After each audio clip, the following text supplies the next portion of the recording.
In this video, I'm going to be showing you how to install Minecraft on Windows 11. Okay, first of all, come to your search bar, then type Microsoft Store, just like that, and then click on Microsoft Store. And then right at the top where it says Search Apps and Games, you just want to type Minecraft. Okay, there it is, search for it.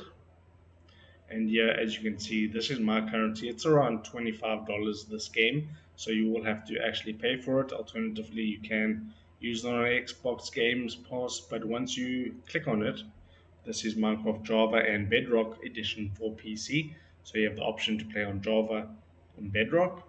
So yeah, you can play with Game Pass or purchase it for a one-time price.